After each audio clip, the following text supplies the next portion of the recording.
Hi friends, welcome to my channel. Friends, ಇವತ್ತಿನ ವಿಡಿಯೋದಲ್ಲಿ ಮಕ್ಕಳಿಗೆ ತುಂಬ ಇಷ್ಟ ಆಗುವಂಥ ಒಂದು ರೆಸಿಪಿನ ಮಾಡ್ತಾಯಿದ್ದೀನಿ. ಈ ರೆಸಿಪಿನ ಬೇಸಿಗೆ ಕಾಲದಲ್ಲಿ ನೀವು ಮಾಡಿಕೊಟ್ರೆ ಎಲ್ಲರೂ ಇಷ್ಟಪಟ್ಟು ತಿಂತಾರೆ. ಫ್ರೆಂಡ್ಸ್, ನಾನಿವತ್ತು ಮಾಡ್ತಾ ಇರುವಂಥ ರೆಸಿಪಿ ಯಾವುದು ಅಂದರೆ ಹೋಮ್ ಮೇಡ್ ಐಸ್ ಕ್ರೀಮನ್ನು ಮಾಡ್ತಾಯಿದ್ದೀನಿ. ನಾನಿಲ್ಲಿ ಬನಾನಾ ಐಸ್ ಕ್ರೀಮನ್ನು ಮಾಡೋದಕ್ಕೆ ತಯಾರಿ ಮಾಡಿ ಇಟ್ಕೊಂಡಿದ್ದೀನಿ. ಇಲ್ಲಿ ಬನಾನಾನ ನೀಟಾಗಿ ಕಟ್ ಮಾಡಿ ನಾನು ಚಿಕ್ಕ ಚಿಕ್ಕ ಪೀಸ್ ಮಾಡಿ ಒಂದು ಮಿಕ್ಸಿ ಜಾರ್ಗೆ ಹಾಕ್ಕೊಳ್ತಿದ್ದೀನಿ. ಇದಕ್ಕೆ ಒಂದೆರಡು ಏಲಕ್ಕಿ, ಸಕ್ಕರೆ ಮತ್ತು ಹಾಲು ಮತ್ತು ನಾನಿಲ್ಲಿ ಬೋರ್ಮಿಟಾ ಪೌಡ್ರನ್ನ ಹಾಕ್ಕೊಳ್ತಾ ಇದ್ದೀನಿ. ಚಾಕ್ಲೇಟ್ ಪೌಡ್ರ್ ಇದ್ದರೆ ಅದನ್ನು ಕೂಡ ನೀವು ಹಾಕ್ಕೊಳ್ಬಹುದು, ಅಥವಾ ನೀವು ಡೈರಿ ಮಿಲ್ಕ್ ಚಾಕ್ಲೇಟ್ನ ಕೂಡ ಹಾಕ್ಕೊಳ್ಬಹುದು. ನಾನಿಲ್ಲಿ ಬೋರ್ಮಿಟಾನ ಹಾಕ್ಕೊಳ್ತಾ ಇದ್ದೀನಿ.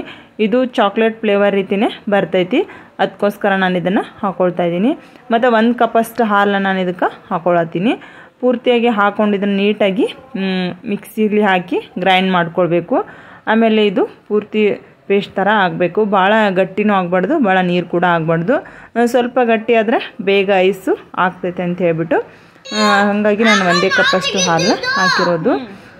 ನಾವೇನಾದರೂ ಐಸ್ ಕ್ರೀಮ್ ಮಾಡ್ತೀವಿ ಅಂತ ಗೊತ್ತಾದರೆ ಸಾಕು, ಚಿಕ್ಕ ಮಕ್ಕಳಂತೂ ನಮ್ಮ ಹಿಂದಿಂದನೇ ಓಡಾಡ್ತಿರ್ತವೆ, ಯಾವಾಗ ಐಸ್ ರೆಡಿ ಆಗ್ತೈತಿ ಯಾವಾಗ ಐಸ್ ರೆಡಿ ಆಗ್ತೈತೆ ಅಂಥೇಳಿ. ಅದಕ್ಕೋಸ್ಕರ ನಾನು ರಾತ್ರಿನೇ ಮಾಡಿ ಇಟ್ಟಿರ್ತೀನಿ. ಡೇ ಟೈಮಲ್ಲಾದ್ರೆ ಪದೇ ಪದೇ ಹೋಗೋದು, ನೋಡೋದು, ತೆಗೆದು ಮಾಡಿ ಅದು ಐಸ್ ಕ್ರೀಮ್ ಆಗೋದೇ ಇಲ್ಲ. ಹಾಗಾಗಿ ರಾತ್ರಿ ಮಲಗಬೇಕಾದ್ರೆ ರೆಡಿ ಮಾಡಿ ಇಟ್ಟರೆ ಆಮೇಲೆ ಬೆಳಗಿನ ಟಿಫಿನ್ ಆದಮೇಲೆ ಅಥವಾ ಮಧ್ಯಾಹ್ನದ ಹೊತ್ತಿಗೆ ಅಂದರೆ ಪೂರ್ತಿಯಾಗಿ ನೀಟಾಗಿ ರೆಡಿ ಆಗಿರ್ತೈತಿ. ಇವಾಗೆಲ್ಲ ರೆಡಿ ಆಯಿತು. ಈ ರೀತಿಯಾಗಿ ಅದು ರೆಡಿ ಆಗಬೇಕು. ಆಮೇಲೆ ನಾನು ಇದನ್ನು ಹಾಕ್ಕೊಳ್ತಾ ಇದ್ದೀನಿ. 1-2 ಬಾಳೆಹಣ್ಣಲ್ಲಿ ನಾನು 6 ಐಸ್ ಕ್ರೀಮನ್ನು ರೆಡಿ ಮಾಡ್ಕೊಳ್ತಾ ಇದ್ದೀನಿ. ಇವಾಗ 1 ಸೆಟ್ ಐಸ್ ಕ್ರೀಮದ್ದು ಪೂರ್ತಿಯಾಗಿ ರೆಡಿ ಆಯಿತು. ಇದಕ್ಕೆ ನಾನು ಮೇಲ್ಗಡೆ ಎಲ್ಲ ಕ್ಯಾಪ್ ಹಾಕಿಬಿಟ್ಟು ಇಡ್ತೀನಿ. ಫ್ರೀಝರ್ ಒಳಗೆ ಇಡಬೇಕು, ಫುಲ್ ಜೋರು ಇಡಬೇಕು. ಫ್ರೀಝರ್ ಅಂದ್ರೇ ನೀಟಾಗಿ ಬರ್ತಾವೆ. ನಮ್ಮ ವಿಕ್ಕಿ ಅವರು ಎಲ್ಲ ಹಾಕ್ಕೊಳ್ತಾ ಇದ್ದಾರೆ. ಅವ್ರಿಗೂ ಏನಾದರೂ ಕೆಲಸ ಹೇಳ್ತಿರ್ಬೇಕು. ಮಧ್ಯದೊಳಗೆ ಬರ್ತಿರ್ತಾರೆ ಸಣ್ಣ ಮಕ್ಕಳೆಲ್ಲ. ಅವ್ರಿಗೂ ಒಂದು ಏನಾದರೂ ಚಿಕ್ಕ ಕೆಲಸ ಹಚ್ಚಿದ್ರೆ ಅದು ಅಷ್ಟೇ ಅವ್ರಿಗೆ ಖುಷಿ ಆಗ್ತೈತಿ. ಇವಾಗೆಲ್ಲ ಕ್ಯಾಪ್ನು ಅವನೇ ಹಾಕ್ತಿದ್ದಾನೆ. ಬೆಳಿಗ್ಗೆ ಎದ್ದು ಐಸ್ ಕ್ರೀಮ್ ಎಲ್ಲ ನಾನೇ ಮಾಡೀನಿ ಅಂತ ಹೇಳ್ತಾನೆ. ಅಷ್ಟು ಅವ್ರಿಗೆ ಖುಷಿ ಆಗ್ತೈತಿ. ಇವಾಗ ಇದನ್ನು ಫ್ರೀಝರ್ ಒಳಗಡೆ ಇಡಬೇಕು. ಬೇಸಿಗೆ ಕಾಲದಲ್ಲಿ ಸ್ವಲ್ಪ ಜಾಸ್ತಿ ಬಿಸಿಲಿರೋದ್ರಿಂದ ಈ ರೀತಿಯಾಗಿ ಐಸ್ ಕ್ರೀಮ್ಗಳನ್ನ ಮನೆಯಲ್ಲೇ ಮಾಡಿ ನೀವು ಕೊಡ್ಬೋದು. ಹೊರಗಡೆ ತಂದು ಕೊಡೋದಕ್ಕಿಂತ ಅದೆಲ್ಲ ಐಸ್ ಕ್ರೀಮ್ ಪೌಡ್ರೆಲ್ಲ ಹಾಕಿ ಮಾಡಿರ್ತಾರೆ, ಅಷ್ಟು ಟೇಸ್ಟಿ ಅಂತ ಅನಿಸೋದಿಲ್ಲ. ಓಪನ್ ಮಾಡಿ ನೋಡೋಣ ಬತಾವನ. ಎದ್ದು ನೀರಾಗ ಎದ್ದು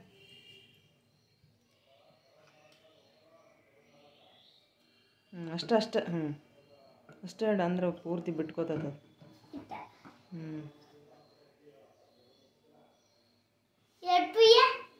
ಅಷ್ಟು ಇಡ್ಬೇಡ. ಒಂದು ತೆಗಿ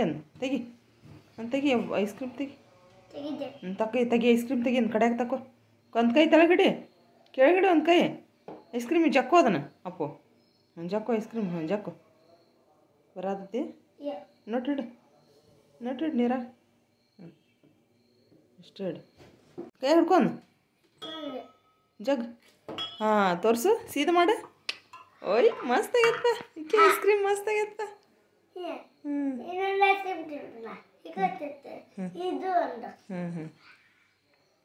ನೋಡೋದಕ್ಕೆ ಕುಲ್ಫಿ ಥರನೇ ಆಗೈತಿ. ಅಷ್ಟು ನೀಟಾಗಿ ನಮ್ಮ ಐಸ್ ಕ್ರೀಮ್ ರೆಡಿ ಆಗಿದೆ. ನೋಡಿದ್ರಲ್ಲ ಫ್ರೆಂಡ್ಸ್, ಹೋಮ್ ಮೇಡ್ ಐಸ್ ಕ್ರೀಮ ಯಾವ ರೀತಿ ಮಾಡೋದಂತ. ಈ ವಿಡಿಯೋ ನಿಮಗೆ ಇಷ್ಟವಾದರೆ ಲೈಕ್ ಮಾಡಿ, ಶೇರ್ ಮಾಡಿ, ಕಮೆಂಟ್ ಮಾಡಿ. ಮತ್ತೊಂದು ವಿಡಿಯೋದೊಂದಿಗೆ ಮತ್ತೆ ಬರ್ತೀನಿ. ಅಲ್ಲಿವರೆಗೂ ನಮಸ್ಕಾರ ಫ್ರೆಂಡ್ಸ್.